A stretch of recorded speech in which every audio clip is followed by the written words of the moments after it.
ಸಮ್ಮತಿನೂ ಕೊಡಲ್ಲ. ಇದು ನನಗೆ cinema is much bigger then me sir. ನನ್ನ ಹೆಸರು ಹಾಕಿಲ್ಲ, ನಂದು ಏನು ಹಾಕಿಲ್ಲ ಅಂದ್ರೂ ಕೂಡ ಯಾರು ಬರಲ್ಲ. ನನ್ನ ಕಡೆಯಿಂದ ಗ್ಯಾರಂಟಿ, ಮುಂದಿನ ಸಿನಿಮಾಗಳಲ್ಲಿ ಗ್ಯಾರಂಟಿ ಯಾರು ಬರಲ್ಲ. ಯಾಕಂದ್ರೆ ಸಿನಿಮಾ ದೊಡ್ಡದು, ನಾವು ಅದನ್ನ ಕಲ್ತವರು. I think it's very unfortunate that we are speaking about this. ಒಬ್ಬ ಕುಂದಾಪುರದಿಂದ 9ನೇ ಕ್ಲಾಸಲ್ಲಿ ಮನೆ ಬಿಟ್ಟು ಓಡ್ ಬಂದು ಇವತ್ತೊಂದು ಇಷ್ಟು ದೊಡ್ಡ ಸಿನಿಮಾ ಮಾಡಿ, and we are speaking about ಅದರ ಕ್ವಾಲಿಟಿ ನೋಡಿ ಸರ್. ಇಡೀ ಇಂಡಿಯಾ ನೋಡುವಂತ ಒಂದು ಸಿನಿಮಾ ಮಾಡಿ ನಾವು ಮಾತಾಡ್ತಾ ಇರುವಂತ ಇಶ್ಯೂ ಇದಾಗಿದೆ ಅನ್ನೋದಿದೆಯಲ್ವಾ, it's so sad.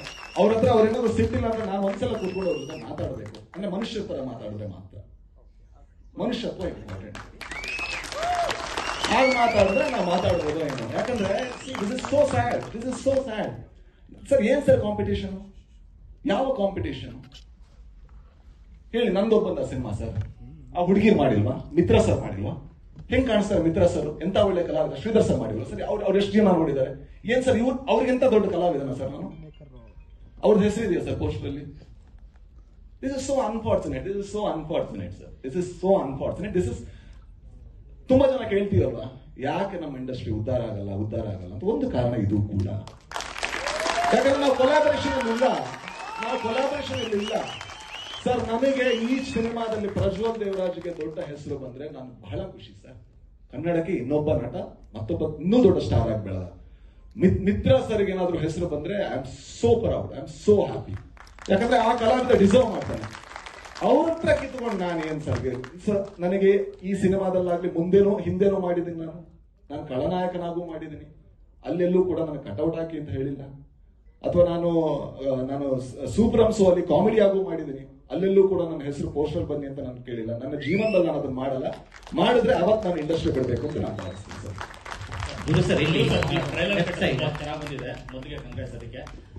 Thank you. Finally conflict ಇರೋದೇ ಹಾಗಲ್ಲ. ಅದು ಮೇಲ್ಮೈಯ ಮೇಲ್ಪದರದಲ್ಲಿ ಅದು ಕಾಣಿಸುವ ಅವಕಾಶ ಇರೋದಿಲ್ಲ. ಯಾವಾಗ ಮಾನವ ಸಂಬಂಧಗಳು ಕಾನ್ಫ್ಲಿಕ್ಟ್ ಕ್ರಿಯೇಟ್ ಆಗಕ್ಕೆ ಅಂದ್ರೆ ಆಳವಾಗಿ ಇಳಿತಾ ಹೋಗುತ್ತೆ, ಅವಾಗ ಆ ತರದ ಕಾನ್ಫ್ಲಿಕ್ಟ್ ಕ್ರಿಯೇಟ್ ಆಗ್ತಾ ಹೋಗುತ್ತೆ. ಹಾಗಾಗಿ ಅದು ಕಥೆಯಲ್ಲಿರುವ ಕಾನ್ಫ್ಲಿಕ್ಟ್, ಅದು ಕಂಬಳ ಪ್ರಪಂಚದಲ್ಲಿರುವ ಕಾನ್ಫ್ಲಿಕ್ಟ್ ಅಂತ ಅದನ್ನ ನಾವು ಸ್ಪೆಸಿಫಿಕ್ ಆಗಿ ಹೇಳಕ್ಕಾಗಲ್ಲ.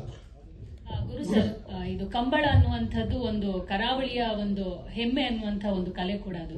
ಸೊ ಅವರ ಜೀವನ ತುಂಬಾ ಕಷ್ಟ ಇದೆ ಇವತ್ತಿನ ಪರಿಸ್ಥಿತಿ ಕೂಡ. ಈ ಸಿನಿಮಾ ನೋಡಿದ್ಮೇಲೆ ಅವರ ಜೀವನಕ್ಕೆ ಏನಾದ್ರೂ ಹೆಲ್ಪ್ ಆಗುವಂತ ಪ್ರಯತ್ನಗಳು ನಡೆಯುತ್ತಾ ಅಂತ? ಅವರೆಲ್ಲ ಬಹಳ ಚೆನ್ನಾಗಿದ್ದಾರೆ ma'am. They are very good. ಎಷ್ಟರ ಮಟ್ಟಿಗೆ ಅಂತಂದ್ರೆ ಈ ತರದೊಂದು ಪ್ರಪಂಚ ಇದೆಯಾ ಅಂತ ಇಡೀ ಪ್ರಪಂಚ ಹೆಮ್ಮೆ ಪಡುವಷ್ಟು ಚೆನ್ನಾಗಿದ್ದಾರೆ. ಸೊ ಹಾಗಾಗಿ ಅದರಲ್ಲಿ ಯಾವುದೇ ಕನ್ಫ್ಯೂಷನ್ ಇಲ್ಲ. They all will be proud of this film. ಅದನ್ನ ಕಾನ್ಫಿಡೆಂಟ್ ಆಗಿ ಹೇಳ್ಬೋದು ಮ್ಯಾಮ್.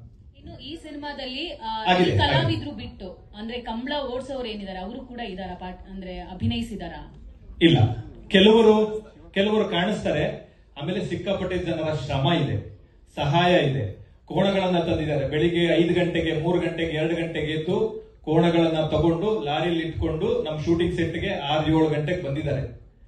ನಮ್ ಚಿತ್ರೀಕರಣ ಹಗಲು ರಾತ್ರಿ ಚಿತ್ರೀಕರಣ ಮಾಡ್ತಾ ಇದ್ದಾಗ ನೀವು ಮಾಡಿ ಸರ್, ಇಷ್ಟು ಕಷ್ಟ ಆಗ್ತಿದೆ, ನಾವು ನಿಮ್ಗೆ ಸಪೋರ್ಟ್ ಮಾಡ್ತೀವಿ ಅಂತ ಇಡೀ ಕಂಬಳ ಪ್ರಪಂಚ ನಮ್ ಜೊತೆ ನಿಂತಿದೆ. ಅದು ನಂದಳಿಕೆ ಶ್ರೀಕಾಂತ್ ಭಟ್ ಇರ್ಬೋದು, ರೋಹಿತ್ ಹೆಗಡೆ ಅವರು ಇರ್ಬೋದು, ಈ ತರ ಚಂದ್ರಾಶ್ರಯ ಅವರು ಇರ್ಬೋದು. ಸಿಕ್ಕಾಪಟ್ಟೆ ಜನ ವೆರಿ ವೆಲ್ ನೋನ್ ಯಾರು ಕಂಬಳ ಪ್ರಪಂಚದಲ್ಲಿ ಇದ್ದಾರೆ, ಅವರಿಂದ ಹಿಡಿದು ಪ್ರತಿ ಕೊನೆಯ ಮನುಷ್ಯನವರೆಗೂ ನಮ್ಮ ಪ್ರಪಂಚದ ಬಗ್ಗೆ, ನಮ್ಮ ಕಂಬಳದ ಬಗ್ಗೆ ಕನ್ನಡ ಸಿನಿಮಾ ಮಾಡ್ತಾ ಇದ್ದಾರೆ ಅಂತ ಹೆಮ್ಮೆಯಿಂದ ಸಹಾಯ ಮಾಡಿದ್ದಾರೆ.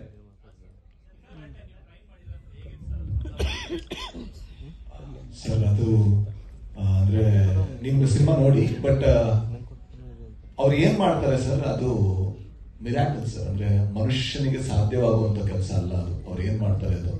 ಯಾಕಂದ್ರೆ ನಮಗೆ ದೂರದಿಂದ ನೋಡ್ಬೇಕಾದ್ರೆ ನಾವೇನಿದ್ರು ಬಫೆಲೋ ರೇಸ್ ಅಂತ ಅನ್ಕೋತೀವಿ. ಆ ಬಫೆಲೋನ ಕಂಟ್ರೋಲ್ ಮಾಡೋದಕ್ಕೆ 6-7 ಜನ ಬೇಕು. ಯಾಕಂದ್ರೆ they are not tamed, they are untamed only because they need energy to run. ಅಷ್ಟು ಎನರ್ಜಿ ಇರುವಂತಹ ಪ್ರಾಣಿಗಳು. ಅದ್ರ ಪಕ್ಕ ನೀವು ನಿಂತ್ಕೊಳ್ಳೋದಕ್ಕೂ ಕೂಡ ಭಯ ಪಡಬೇಕು.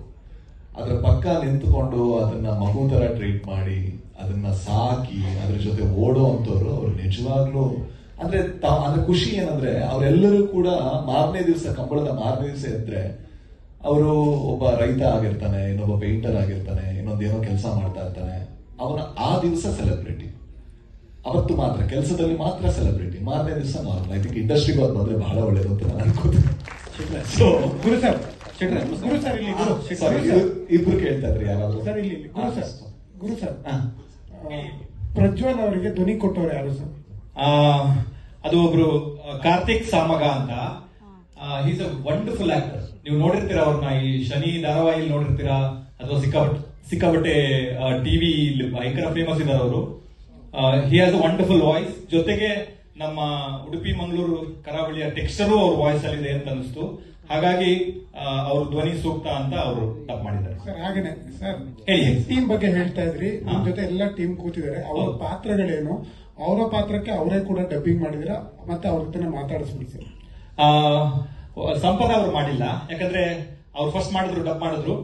ಅವರ ವಾಯ್ಸ್ ಅಲ್ಲಿ ಮಂಗಳೂರಿನ ಅಥವಾ ಕರಾವಳಿಯ ಟೆಕ್ಸ್ಚರ್ ಮಿಸ್ಸಿಂಗ್ ಅಂತ ಫೀಲ್ ಆಯ್ತು. It is a creative liberty that have taken as a maker.